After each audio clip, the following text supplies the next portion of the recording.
Hey guys, welcome back. Today we are going on a little field trip, and this is part of Sergey's Christmas gift, which I am so irritated, I guess, that he found out what I'm doing. So he is going to tag along. So long story short, I found a garden center that carries really rare maples and some conifers, and Sergey found out about it. And I wanted to buy him, I'm not going to say all of the trees because he doesn't know the full catalog. Can you just tell me?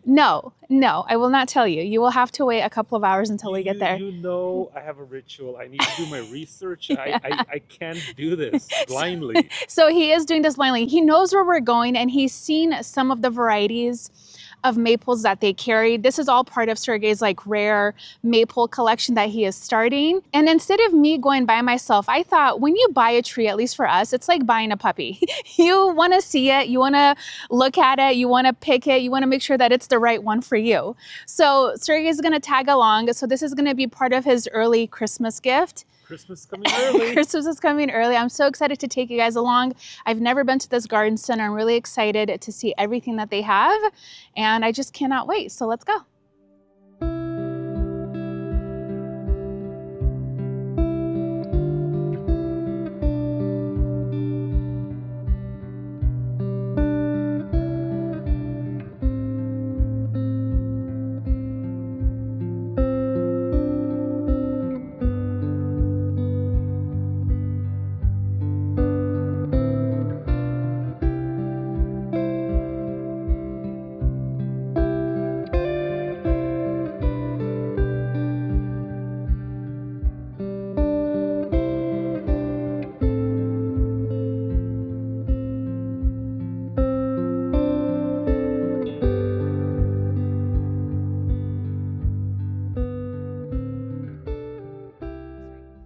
All right, guys, we have arrived at the Gosler Farm Nursery, and we're here with the owner, Roger. So this is going to be a part of an interview today. We are going to do a Meet the Farm and Meet the Garden episode today with Roger before we get into the plants and start doing a little bit of shopping. Thank you so much for having us. We've heard so much about you from Dan and Jean and other people in the community. In fact, some of our subscribers emailed us to shop through your nursery because we know that you have rare conifers and maples. Mm-hmm. That's very flattering to have people recommend us. Yeah. I was pretty excited once I learned about the nursery, and it was a 2-hour drive, but it was so worth the drive because I can already see things like in the actual landscape that I'm like, what's this? What's that? I want that in our garden. Mm-hmm. So I'm very excited to walk around and talk to you a little bit. It looks like this started out as a hobby that got out of control. Mm-hmm. Is that what happened? Yes. Originally, our great-grandparents bought about a mile from here, 1914. And then in 48, my grandparents bought this place. And then we farmed sweet corn for cannery corn and peppermint for Wrigley's gum. Oh, until 85. And then we started the nursery. My parents started the nursery in about 65 or 66. First catalog was 68. But it was originally a way for my father. He was nuts over magnolias, and he would figured out he could buy 10 of something, sell 9 of them, and keep 1 for the collection. And so that's how it started. And the first catalog was one side of 1 page. And now it's probably, I don't know, 40 pages, something like that, in the catalog and the website. And so it grew from a hobby into a business sooner or later. So. That's amazing. Well, I'm excited just to learn a little bit more about his story, this place. I know we're going to find a lot of treasures today. Sergey, you can't see his face right now, but like in the car before we got out, he was like, I'm so excited to be here. And I'm like, I know you are. It was very small to begin with because we had about 200 acres of farm crops of the mint and corn of our property and then others up the road. And then it just slowly developed, and it started out with the magnolias and a few other things, and some of the things we still grow after 50 some years, and but then in the 68, Jane Platt came from Portland, and she and her sister-in-law and bought plants from us, and we luckily got to know Mrs. Platt. And has this gorgeous garden that her son still lives at. David still lives there. and she had all kinds of different things. So it went from being just magnolias and some rhododendrons to being all kinds of conifers and maples and all kinds of different plants. Sure. And then in the mid-'80s, the hardy plant group started in Portland and in Eugene, and it was this opening of this whole new world of plants that we'd never known existed. And so it just developed from that. And now you're like known as one of the, I guess, carriers of the rarest maples and... Well, we do, our big things are Japanese maples, magnolias. We have about 110 different magnolias and about 100 different Japanese maples. Okay. Rhododendron species and beautiful foliage rhododendrons, basically. Okay. I haven't always been a big fan of rhododendrons, but I didn't realize what's out there. And you have some really cool ones. Yeah, well, as I say, we have always shopped for our rhododendrons in the fall. So we don't get sort of blindsided by the flowers. Right. I mean, people are usually there, they see those in March, April, May that are gorgeous, but the rest of the year they're just sort of green plants. And there's so many good rhododendrons for the foliage. Okay, that's really interesting. And so most of our rhododendrons are light pink to white because I really don't care that much about the flowers. Okay, that hurts my heart a little bit because I'm a flower girl. Yeah, but the foliage on rhododendrons can be so good. Yeah, oh, I bet. Can I just talk to you about this right here? What is this evergreen? I'm sorry, it caught my eye right away when we arrived. This one right here. That is spruce called Tom Thumb. Tom And Thumb. that's probably 40 years old. Wow, it's so dense. Yep. It's so structural too, just like it's... Well, no pruning. That is totally on its own. Wow, that's beautiful. And this hinoki here? That is Reese dwarf, and that's probably 40 to 45 years old. Oh my gosh. And then the Gara comes up in the summer and takes sort of over. Right. But it's beautiful, good part of the summer. Here on this rhododendron, this is rhododendron pachysanthem. Oh wow, look at that. And it has this indomentum of this beautiful foliage year-round. That's probably 25 years old. Has light pink flowers in the spring, but that absolutely gorgeous foliage. Right. And so you have something going on every day of the year instead of just the 2 weeks it normally blooms. Right. This is a beautiful tree too, by the way. These are our favorite sort of they're sycamores. Sycamores, and it's pollarding. So every year those are cut back to those stubs, to those branches, and then they grow like this in the summer. This is all 1 year's growth. Wow. And those have been there since the mid-'60s. Holy cow. And they're tough as nails. I mean, you can literally run into a tractor into them and it won't hurt anything. That's crazy. I mean, they're so structurally beautiful. The bark on it is just so pretty. And back to this rhododendron. So do you guys prune this back every year? Nope. Wow. I have taken cuttings. Okay. So that's why there's some missing here. Sure. Because we have to take a lot of cuttings to get a few of them to actually root. Oh, okay. Most people grafted them in the past, and we don't have a way to do the grafting. So we do cuttings, and we just do lots of cuttings and hope for the best. Wow. I mean, that's spectacular for being that old and this size. I mean, that must be a slow grower for sure. Do you do any, or I guess any flowering perennials? Oh, this is covered with perennials during the season. And then in January and February, we cut everything back and clean it up. And then during the spring through fall, see, these are all different kinds of perennials through here. And they just come up under the different rhododendrons and magnolias and everything. What is this? I was going to say, that's one of the things I wanted to show you. That's Berberis jamesiana. Wow. It's a giant barberry. And gorgeous fruit, and they start. Be careful; it has spines. Okay. Right. Oh, here. Oh my gosh! Look at that, you guys. And in July, August, they're sort of creamy white fruit, and then as the fall and winter goes on, they get more and more pink, and stay most of the winter, and then they'll become translucent. Really? And so just a gorgeous, gorgeous plant. Do the birds go after the No. berries? Really? No, which doesn't Fascinating. bother me one bit. Right. Well, because then you get to enjoy them. Yeah. Wow. But it's, this is what, 14, 15 feet tall. Right. And those spines are just awful, but it is so worth it. It's gorgeous. Do you cut this back? No. No? Okay. No, I've not done any pruning on it at all. Okay. I've just let it do its thing, and it just gets more and more beautiful. And that's another thing is we used to sell a lot of barberries to the East Coast, and now they have they've gone into the wild, and so you can't sell them back there, and people just don't seem to be interested in them anymore. Right. I mean, I think this is fascinating. I don't think I've never heard of it, and I've definitely have never seen it in real life. But that berry is just so special. I love crab apples, but the birds always get to them eventually, which is fine. That's why we grow them, is to help wildlife. But to have something like this time of year in your garden, like in full bloom, loaded with that, is just so special.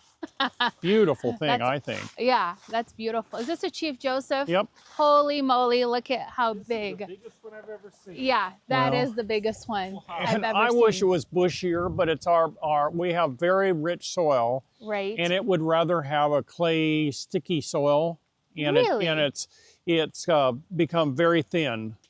Huh, But interesting. it still gives a lot of color for the winter. So for you, I have to ask this question because I ask everybody and everybody hates this question. So I apologize in advance, but you've obviously seen so many beautiful plants and trees and things like that. Is there something that every time you see it, it lights up your heart? Do you have a favorite tree, or what's maybe a category of something?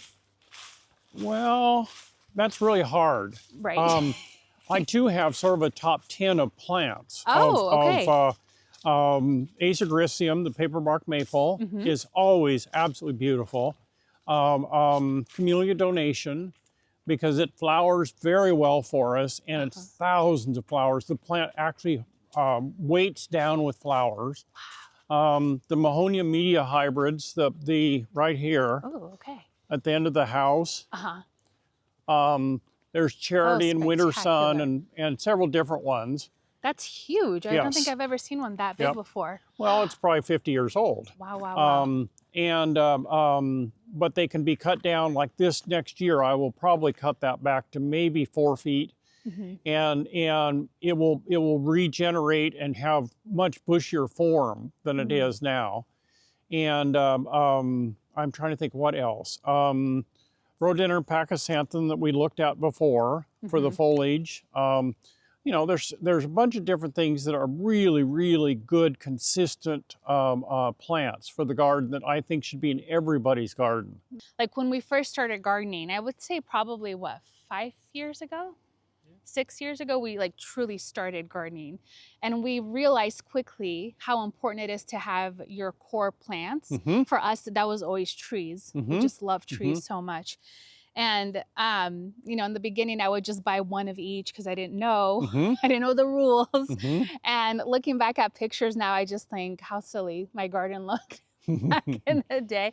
But anyways, so it's just been interesting to interview people that have been in this industry for decades and what you guys do and recommend and how different everybody is, but still keeping those core, I think, structures, right? Like this is what you need first. That's how you build a garden, and every garden should have this and that. Well, that's how we started, was the magnolias, and then my father got into rhododendrons, and this is one of the best places in the whole world to grow rhododendrons, and got into species rhododendrons, and was very involved with it. And then in the 80s, when we started to really expand the garden, I got into a lot more of the perennials and different shrubs and that kind of thing. Like another thing we have is probably 80 different witch hazels.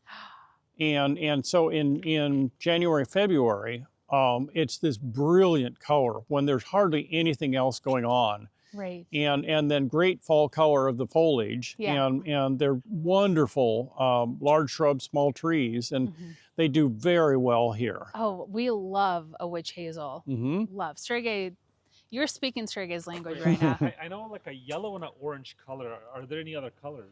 There's purple. There's our East Coast native, Hamilis vernalis. There's purpurea. There's amethyst, blue moon. There's several of them that are vibrant purple. And there are a lot of reds, some that are almost creamy yellow. There's big range of them. Really? I never knew that there was a purple. That's incredible. Wow. Look at this, you guys. This is greenhouse number 1. How big is this whole property? I didn't ask. We have 150 acres. Holy cow. Do you want to give us 50? Kidding. Well, wow. we're doing the hazelnuts. We have about 50 acres of hazelnuts that we put in the last 8 or 10 years. And then we have horses, so there has to be pasture for the horses. Right. And then there's just some sort of lot of open areas along the creeks. We're right on the McKenzie River. We're basically on an island. Right, which is of the amazing. McKenzie River. Yeah. And so in '96, we would have been around our ankles in water. Holy cow, that's incredible. Yeah. How times have changed, right? You have, I'll make sure to post up a link so you guys can see his full catalog. But look at all of these beautiful, beautiful specimens. What is this? That is a dwarf columnar yew. Wow, that's a yew? Yep. No kidding. Look at this, It's Sergey. very dwarf. That is so cool. I feel like we need that in the garden somewhere. I never thought yews could be a specimen piece because you usually see them as a hedge, typically. That is cool. Add that to our wish list. And who's this? This is beautiful. That is Munsterland. It's a fir. Sergey, this We is try to sweet. do things that are different than the general nurseries do of the conifers or the magnolias or whatever. And if somebody gets into it big time and has lots of different varieties, we try to get out and move on to something else. So we're adding about 150 new plants each year and into the website and the catalog, and then taking that many out. Holy cow, so you really cycle through plants. Yes. I mean, And we try to do, as I say, we try to do plants that are very good quality, beautiful plants. They're not just botanical interest. There's something really good quality to them. and they're rare. What is that variegated plant over there? That is Cornus alternifolia argentea. It's the variegated, I think you'd probably still call it a wedding cake dogwood. We have Cornus controversa variegata, which is, I'm trying to think where it is, right over here. They'll get to be 40 feet, and this will only get about 15 feet. Is that for sale, Roger? I'm thinking I'm going to put it in our own garden again. Are you? Because I don't know I'll ever be able to get it again. Roger, I have been looking for that tree for 2 years. Okay. Ever since I saw it. So if you have another source, I saw it in Medina, or Wells, Medina. And I looked at it and I don't know what drove me not to get it that day. I don't know. And I regret it ever since. So I've been on the hunt for that tree. So you let me know. I know you have connections. Okay. I know you know people. You let me know and I will pay whatever it is to get it. I knew you were going to see that, Sergey. I thought it was, and I was like, wait, is that it over there? Is that hiding? Wow, these are beautiful. Look at the cones on this. What is this? That is Italian cypress. Wow. Which these get is massive. very interesting because I always thought they were too tender to be here. Right. And there's some out by Dancing Oaks Nursery in Monmouth that are 30-foot trees out in the just open countryside with the wheat fields and everything. And they've obviously been there for 40 years. Wow, And, no kidding. and you know, we never thought they'd be hardy enough, but there's a lot of good-sized ones in the area. Yeah, the scent on these is incredible. You just brush up on them, and you get the most beautiful, like, the cypress Well, and the cedar Monterey smell. cypress is some of the, the lemon, I'm trying to think, lemon something. It's a golden one, and you'll see it in the grocery store sometimes. Right. Yeah, and it smells delicious. It's in that. This is it's the same like group. It. Yeah. But Amazing. this is the columnar very narrow all over Italy and France and Right. Spain. And you're right, all of your specimens are so beautiful and well maintained. Well, and then this is all different kinds of magnolias. Wow. We don't do huge amounts of any one thing. We try to have usually at least 10 of a variety to start the season. And but sometimes we do get more, but in general, it's about 10 to 20 of a variety. Okay, so you got to be quick Yep. if you want something. Good to know. I would love, I feel like we're going to need to come back in the springtime to see all of these leafed out. Mm-hmm. I think it's probably a spectacular show, Mm-hmm. right? Mm-hmm. Well, Okay. this spring was the greatest magnolia bloom I think we've ever had. Really? It was so mild over the winter, and when they were blooming, there was no rain, there was no frost. It was just perfection. Really? I'm hoping it was a really mild winter. Yeah, see, he's a true collector. This Look at is my collectoritis of dwarf conifers that we cannot put in the garden because they'd be swamped. Right, right. And I finally figured that out. And so there's all kinds of things like this one is a kick. This is probably 30 to 35 years old. No kidding. That is a dwarf alpine fir. It's our Wow. native Crater Lake, timberline, that kind of thing. Weeds and all, constantly weeding. Yeah, that's part of it. And they found this, the Duflons were a couple of, I think they had a nursery in British Columbia. And they discovered it in the Olympics and then propagated it. And so these are pretty mature plants, and we will never see those in the nursery again because they're just, they grow this much a year, literally a new set of needles. That's amazing. I have to call out the sign over here. Roger's collection, enjoy but not for sale. Yes. I love that. Yeah. Yep. That's amazing. Did Well, you guys hear? we had people that kept bringing everything up of all these plants, and it's like, that's not for sale. Right. That's cheating, and people get very frustrated. But I like people to see them. I mean, I don't like to go to nurseries where they say off limits. Right. Oh yeah, because And now so- I just want to go back there. Yeah, and everybody, I want to see what's there and learn. Right. And so we welcome everybody to come through and look all through the garden and the nursery. And if I can, I will tell them where they can go to get the plant. Sure. Oh my gosh. So is this the maple house? It is that, and then this side are the playthings. Okay. These are again Rogers. Don't even look, Sergey. What is this? That's her happy. I knew it. I bought one for myself because after last season, we had none left. Hey, my job is done here. Thank you. So that is one of the trees that we came for is Sir Happy, and yeah, Sergey is very happy that you have them. How has your experience been with them? Because some of our viewers said they're a little bit finicky. I would keep them in a container always because they're so small. Right. The biggest one I've ever seen are only about 18 inches, and that was at Crispine, who discovered them. Right. Yeah. So that's amazing. So, I mean, that's a pretty good size one right there. I think our supplier had like 5 of them, and I begged and pleaded, and they let me have one. But as I say, last spring, we had none left. Right. We went through about 40 plants. Holy cow. And the maple people were just crazy for them. So. They are crazy for them. That's true. Right when we learned about them, we were like, where? Who do we call? Who has the hookup? Guys, we made it to the Sir Happy. So this is going to be one of your Christmas gifts. So choose wisely. Choose the one that most speaks to you. I actually really like that one right there. I don't know why. That one. I'm going to have a moment with them. So do you need a moment I need a alone? moment. But I do like the branching on that. Yeah. I think that's So- it. Okay. I'll be right back. Okay. Yeah, I think that one is really, really beautiful. This is fascinating. Oh, wow. This is Acer pseudoplatanus-esque, Acer platanoides rhezac.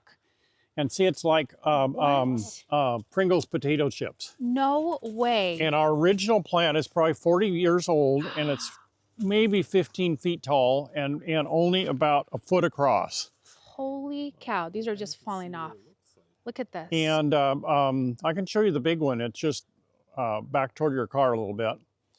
And we only get maybe 5 to 10 a year.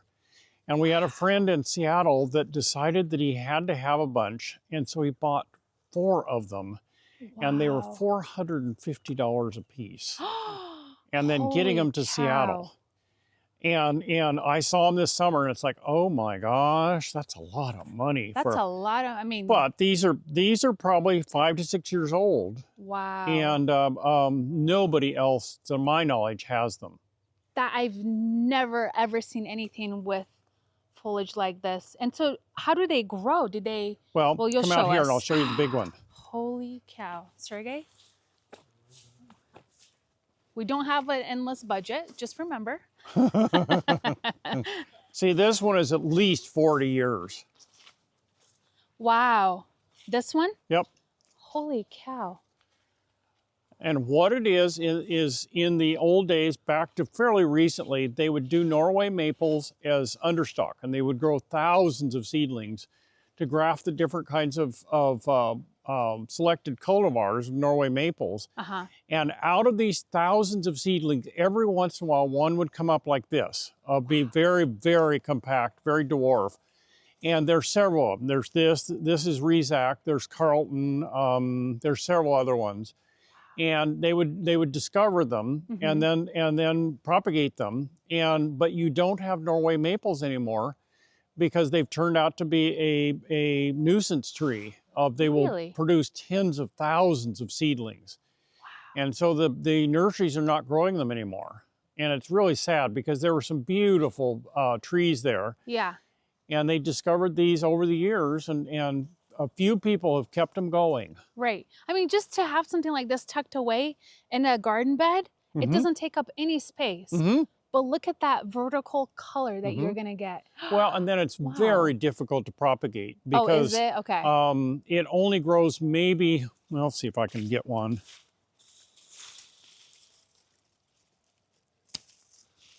That is a year's growth.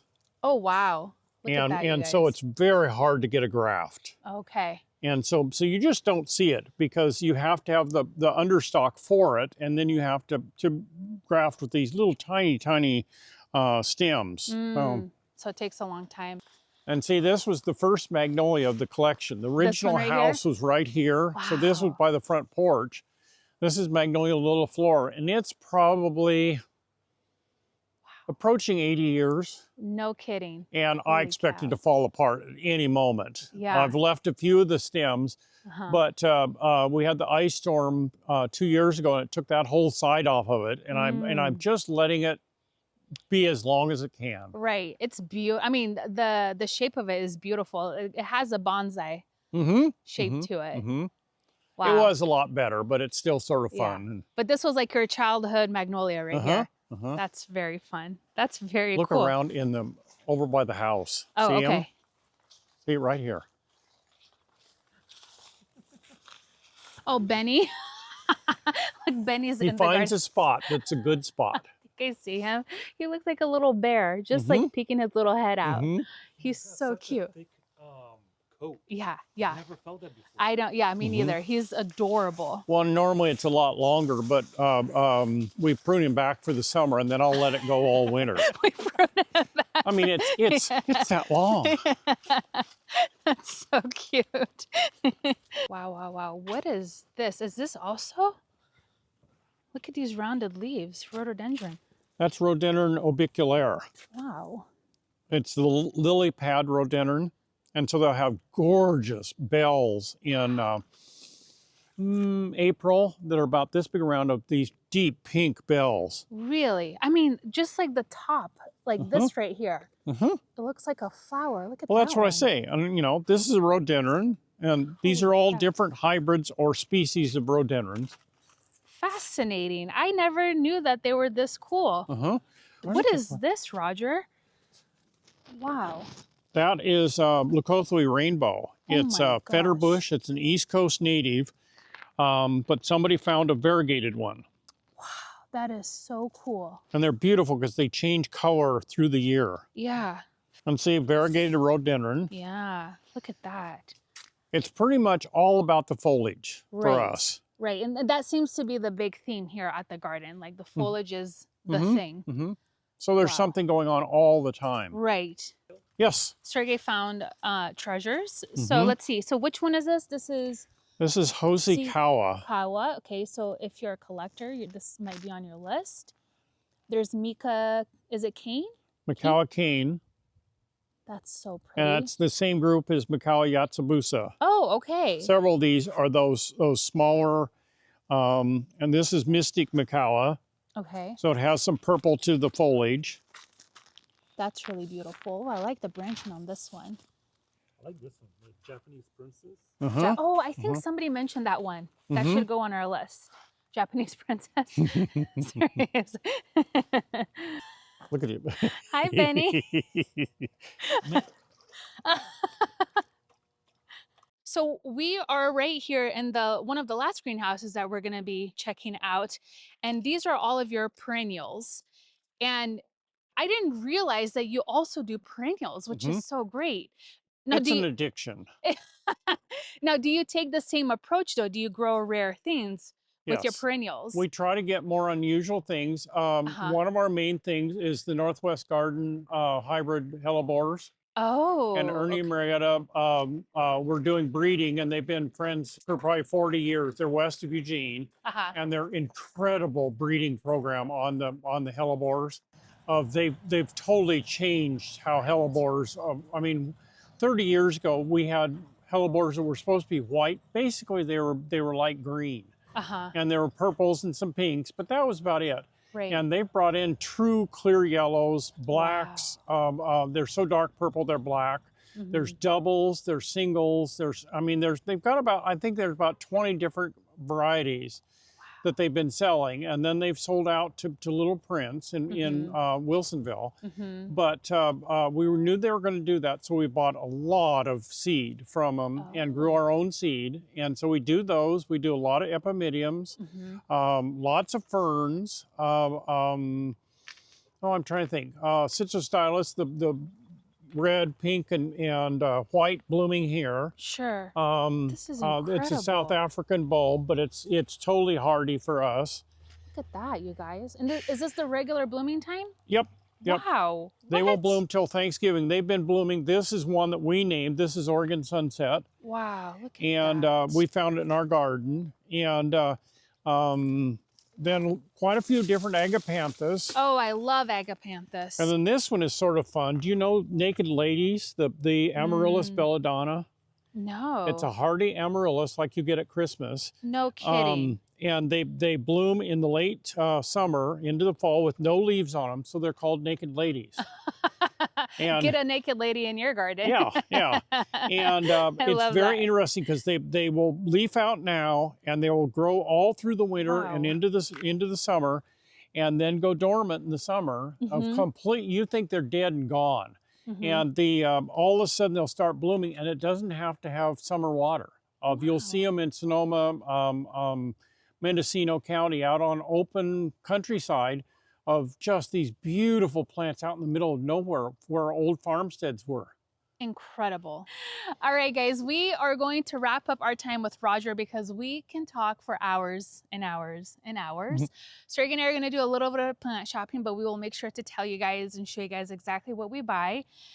I want to come back during the springtime. People can come visit you. Do they have to make an appointment to come out to the nursery? Well, we're open Wednesday through Saturday, 9 to 5. Okay. But it's a good idea to call any time of the year if you're coming from further away than just Eugene, Springfield. Okay. Just to make sure we're here, because it's just basically two of us that take care of any customers that come. Okay, great. So I will make sure to link down their website address down below, and then I will also put their your email down below for you guys if you want to come out.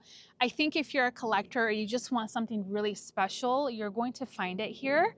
And it's just fun to come see, like even your private collection. I know we can't buy it, but we're like, can I just touch it though? Because it's very exciting. And then if you want to get involved, you're also part of a plant group where you bring in amazing speakers. We were talking off camera, and all of these incredible speakers are coming. I didn't even know they were here. So what is the group that we should all join? It's the Willamette Valley Hardy Plant Group. Okay. And it's in Eugene, and there's about 450 members. Okay. And there's about 50 of them are outside the area, but most of them are Eugene area. And we've been going since '86. Okay. And we have 8 months a year. We have speakers, and then we have open gardens of just when members want to have open gardens. Okay. And then we have workshops and that kind of thing. I will make sure again to just link those details down below for you in the description box. Thank you so much for your time. I can't wait to just walk around and do a little bit of shopping. Well, glad you came. And put Thank things you. on a wish list too. Okay. All right, guys, we made our selection. I'm so excited to show you everything that we got. We went a little bit overboard, but you know what? It's Christmas, so I think it's gonna be fine. Sergey and I, we both looked at each other. I deserve happiness, right? We looked at each other like, we spent a lot of money. He's like, yeah, we did, right? But I'm not gonna, but would you say you're not gonna buy any more this year? Well, no, okay. So As it's at the end of the year. First off, Anyway, what did you say? You kind of I kind of blacked out, and I don't know. Okay, I had a moment with the plants in the phone to look them up and see what is what, how they grow, how they look, and I really think I got some beautiful, fun-looking things. See, this is how I feel when I buy dahlias. So I never want to hear from you No, that like you went overboard. You know I support your dahlia addiction. You okay? do, you do. I actually go out. So here's a funny story, okay? I've been in these like dahlia sales with her a couple times now. And okay, she knows, so I'm gonna say it out loud. They're a lot of fun, okay? Mainly because I have it's like a treasure hunt for me, okay? I love going and looking for the unicorn varieties. And you know what? You don't even need to give me a list because somehow I know. I see a picture of I'm like, I want that one. And of course, I go to it, pick it up. It's a unicorn, and it's like $30, $40. And I'm like, why do I have a taste for expensive things? I don't know, but you, what did Lacey say? You have champagne taste on a beer budget. That's so accurate. I don't judge you, you don't judge me. No, we okay? don't judge. We don't judge on this channel at all. Okay, this is a judgment-free zone. But before we show you guys the plants, I did want to say one more thing.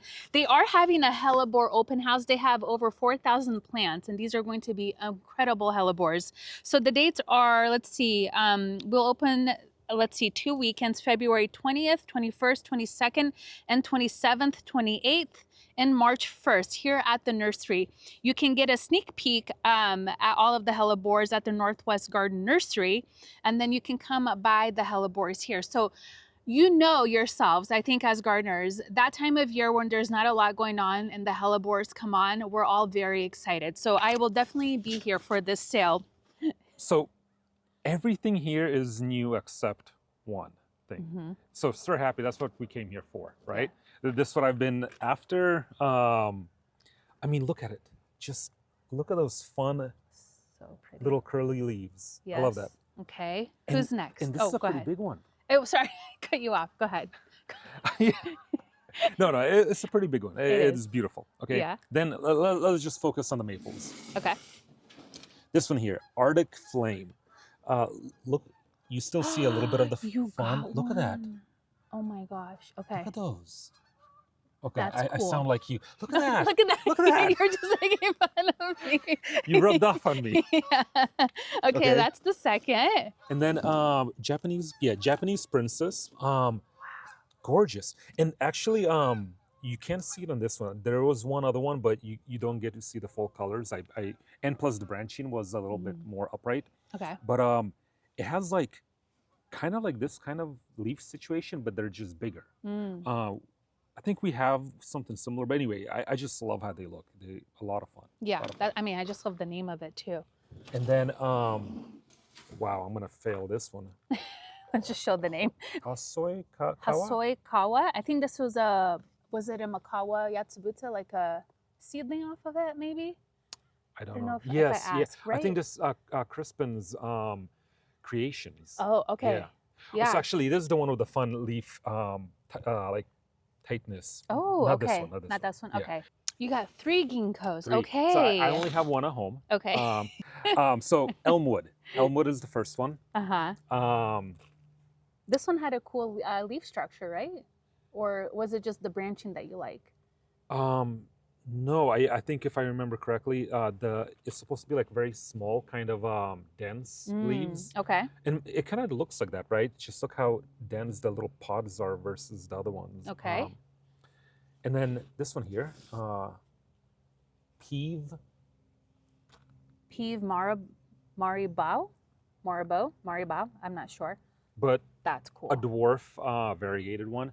And Jean and Dan have these like scattered randomly, and they're so special. Like you see this little tiny, fun-looking variegated striped-looking thing. It's a lot of fun. Do you feel like you're part of their club now? I'm getting there. I'm getting there. But Okay. soon, you know, I'm gonna like they're gonna be coming to my club. Okay. Okay. Okay, you're funny. And then snow cloud. I think they have like another name for it, like something frosty. But the tips of it's another variegated variety. The tips are very kind of like almost white, right? white. Yeah. Is that the one you showed me in the car? Yeah. Okay. The last one I showed you. Yeah. And of course, you know, I dug through all of them looking for like the best branching. I mean, they're perfect. I'm so happy. You're so proud. happy. I'm proud of them. All right, guys, that will wrap it up for today's video. I hope you guys enjoyed coming out and seeing this beautiful nursery together. I am honestly taken back by Roger and his story. Like, he is a wealth of knowledge. He is so well traveled. He knows all of the key players in the garden world, which I told him, like, well, you're a key player, Roger. I mean, like, you're a big deal in the garden world. And he has such special pieces in his garden that you have to come out to see it in person. Like, there are some things I didn't even show you guys, but you have to come here to see it yourself because it's so beautiful. He's so generous with his time and knowledge. I will definitely be back here in the springtime to see all of their beautiful magnolias, especially when they leaf out. I cannot wait. I am so happy that we were able to find these trees to add to Sergey's collection. It makes me so happy to see him happy. It's like when he gets happy when I'm happy. It's like a mutual excitement, I think, that we share when one of us really gets into something. So for me, it's like time well spent, money well spent. I'm just so happy. Any viewers are watching that are, you know, maple collectors, please comment on my choices. Did I do a good job? What would you have done differently? I'm kind of curious. Yeah, and I love hearing your guys' recommendation. I think all of the recommendations that you guys had commented on our last video where Sergey and I were potting up some of our first round of maples, they were really great. So we've already started like a running list of all of the beautiful varieties that you guys recommend. The Arctic Flame, that was one of them. Yeah. Awesome. So fun. Anyways, thank you guys again so much for hanging out with us today, and we'll see you guys in our next video. Bye-bye. That's a cute shot. Yeah.